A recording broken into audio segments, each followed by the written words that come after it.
वक्फ बचाओ अभियान के तहत दिल्ली के तालकटोरा स्टेडियम में कार्यक्रम का आयोजन किया गया। जमात इस्लामी हिंद जैसे कई बड़े मुस्लिम संगठनों के अध्यक्ष और प्रतिनिधियों के साथ विपक्ष के नेताओं के साथ ही AIMIM अध्यक्ष असदुद्दीन ओवैसी भी इसमें शामिल हो रहे हैं। वक्फ कानून के खिलाफ बड़ा प्रदर्शन करने की तैयारी की जा रही है। वक्फ कानून को लेकर दिल्ली में यह प्रदर्शन देखा जा रहा है। तालकटोरा स्टेडियम में सुरक्षा बढ़ा दी गई है।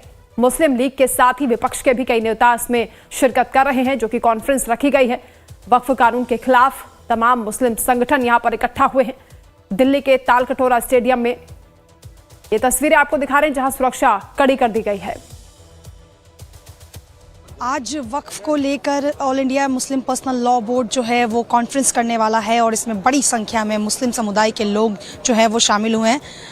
और इसको लेकर आप देखिए कि लगातार विरोध जो है वो जताया जा रहा है। हमारे साथ बातचीत करने के लिए all India Muslim personal law board के अध्यक्ष जो हैं वो मौजूद हैं। ल्यासी जी, ये बताइए, लगातार आप लोग इसके खिलाफ प्रदर्शन कर रहे हैं, आवाज़ उठा रहे हैं, सरकार इसके लिए अवेयरनेस पैदा कर रही है, आप लोग क्यों अब इस मुद्दे को और ज़्यादा उठा रहे हैं?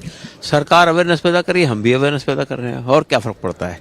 देखिए, एक होता है सरकार, एक होती है पब्लिक, और लोकतंत्र में असल ताकत पब्लिक के पास होती है। सरकार ने कोई ऐसा गलत फैसला कर दिया है जो पब्लिक के खिलाफ है, तो उसके लिए आवाज़ उठाने का हमको हक हासिल है, हम आवाज़ उठाते रहेंगे। सर, ये बताइए, अब इसको सुप्रीम कोर्ट में चुनौती दी गई है, राज्यसभा लोकसभा में पहले ही पास हो चुका है, क्या लग रहा है सुप्रीम कोर्ट का आप लोगों ने दरवाज़ा खटखटाया है, क्या आप लोगों के हक में कोई फैसला आएगा?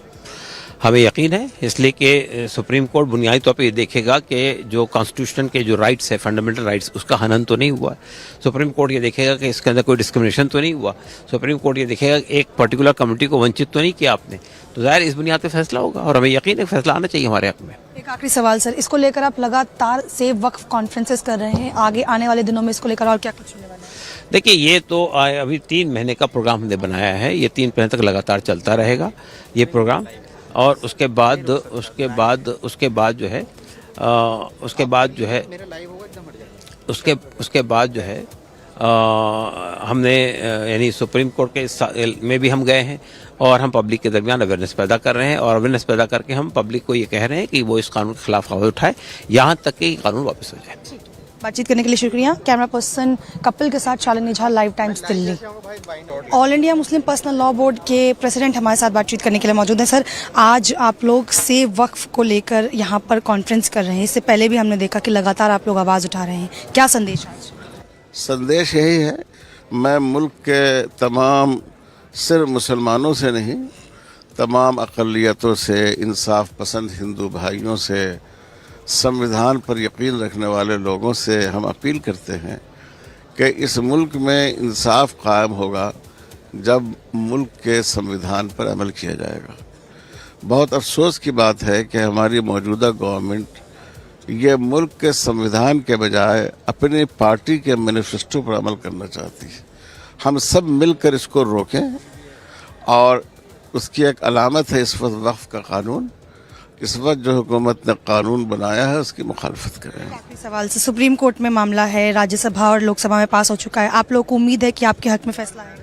हम अच्छी उम्मीद रखते हैं, इसलिए कि लोकसभा और राज्यसभा में आजकल ये अदद की ताकत पर फैसले किए जाते हैं, और ये एक तरह से जिस पार्टी की अक्सरियत हो उसकी डिक्टेटरशिप हो गई है।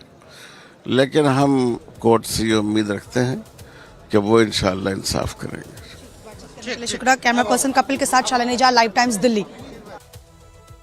दिल्ली के तालकटोरा स्टेडियम से इस वक्त संवाददाता शालिनी झा हमारे साथ लाइव जुड़ रही हैं। शालिनी, जब मामला कोर्ट में चल रहा है, इस बीच ये कॉन्फ्रेंस बुलाने का मकसद?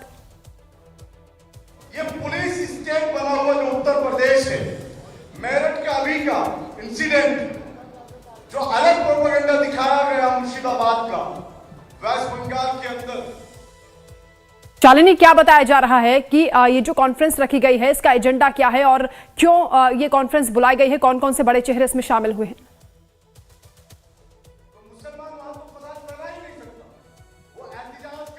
बिल्कुल, देखिए देखिए जैसे ही ये बात चर्चा में आई थी कि वक्फ संशोधन को लेकर केंद्र सरकार है वो कानून लेकर आ रही है, तब से ही लगातार हम देख रहे हैं कि all India Muslim personal law board हो या विपक्ष पूरी तरीके से इसका विरोध करता रहा है। और all India personal law board ने कहा है कि कुछ अगले 3 महीने उनका टारगेट है कि जो लोग जिन लोगों को इसके बारे में नहीं पता, जिन्हें भ्रमित किया जा रहा है कि ये वक्फ अमेंडमेंट बिल जो है वो मुसलमानों के फेवर में लाया जा रहा है, उसको लेकर ये चाहते हैं कि लोगों के बीच में जाए और वहां पर एक अवेयरनेस फैलाई जाए। इसको लेकर आप देखिए कि हैदराबाद में कुछ दिन पहले ही all India Muslim personal law board की तरफ से यही जो कॉन्फ्रेंस है वो रखा गया था, जिसमें तमाम बड़े लीडर्स जो हैं वो शामिल हुए थे। और दूसरी तरफ अब आज दिल्ली के तालकटोरा स्टेडियम में यही सेम कॉन्फ्रेंस जो है वो रखा जा रहा है, जहां पर बड़े लीडर्स जो है वो यहां पर मौजूद हैं। इसके साथ ही आने वाले दिनों में कलकत्ता, औरंगाबाद और देश के तमाम राज्यों में से वक्फ कॉन्फ्रेंस जो है उसका आयोजन किया जाएगा और लोगों को एक संदेश और एक अवेयरनेस देने की कोशिश की जाएगी कि किस तरीके से ये जो कानून है ये मुसलमानों के खिलाफ लाया जा रहा कानून है। हालांकि देखिए सुप्रीम कोर्ट में इस बिल को चुनौती दी गई है, 5 तारीख को इस पर सुनवाई भी होनी है और जिस तरीके से लगातार विपक्ष और मुस्लिम समुदाय का एक पूरा वर्ग जो है वो इसका विरोध कर रहा है, ऐसे में ये कहना गलत नहीं होगा कि आने वाले दिनों में इसके खिलाफ विरोध जो है वो बढ़ता ही जाएगा। अब देखिए कि पिछले कुछ दिनों के अगर आप घटनाक्रम को याद कीजिए तो जैसे ही वक्फ को लेकर कानून बना उसके बाद हमने देखा कि देश के कई राज्यों में इसको लेकर विरोध प्रदर्शन देखने को मिला और आगजनी की स्थिति भी वहां पर पैदा हुई। मुर्शिदाबाद की घटना ज्यादा दिन नहीं हुए हैं, उस घटना को भी याद कीजिए। और जिस तरीके से लगातार इसका विरोध हो रहा है, all India Muslim personal law board का एक क्लियर स्टैंड है कि या तो उस वक्त में संशोधन जो किया गया है उसमें बदलाव हो या तो सुप्रीम कोर्ट जो है इस बिल पर कड़ी कार्रवाई करे। अब ऐसे में पूरी कोशिशें लगातार all India Muslim personal law board की तरफ से खुशबू की जा रही है, वो जनता के बीच में जा रहे हैं और इस तरीके के कॉन्फ्रेंसेस की जा रही हैं। हम आपको सीधे तस्वीरें दिखाते हैं तालकटोरा स्टेडियम की, जहां पर आप देखेंगे कि स्टेज पर आपको तमाम बड़े लीडर्स जो हैं all India personal law board के वो नजर आएंगे। जो मुस्लिम नेता हैं विपक्ष के वो भी यहाँ पर मौजूद हैं, तमाम पार्टीज के जो नेता हैं वो यहाँ पर मौजूद हैं, कई ऐसे हैं जो एक्स सांसद रहे हैं वो भी यहाँ पर आए हुए हैं और एक सुर में एक मैसेज देने की ये कोशिश की जा रही है कि किस तरीके से ये जो बिल है वो एक विशेष समुदाय के खिलाफ है और वक्फ अमेंडमेंट में जो कहीं ना कहीं एक संशोधन लेकर सरकार आई है वो गलत है। उस बात को यहाँ पर देखिए कि किस तरीके से रिप्रेजेंट किया जा रहा है और यहाँ पर आप देखेंगे कि पूरा तालकटोरा स्टेडियम आपको भरा हुआ नजर आएगा।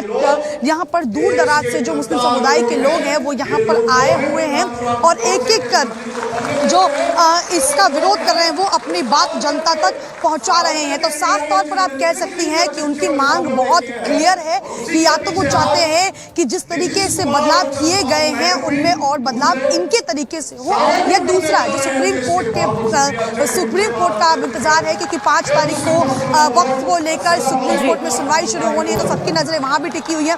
ऐसे में 3 महीने का टारगेट जो है all India Muslim personal law board की तरफ से रखा गया। यहाँ देखेंगे कि अब आप यहाँ पर नारे लग रहे हैं, मुस्लिम समुदाय जो है वो अल्लाहू अकबर के नारे लगा रहे हैं। एक मैसेज देने की जरूर देखिए कोशिश की गई है कि हम सब साथ हैं और हम सब जो हैं इस बिल का एक साथ विरोध करते हैं। बिल्कुल, बहुत शुक्रिया शालिनी आपका तमाम तस्वीरें दिखाने के लिए और तमाम जानकारी के लिए। तो वही झारखंड में ईडी ने कारोबारी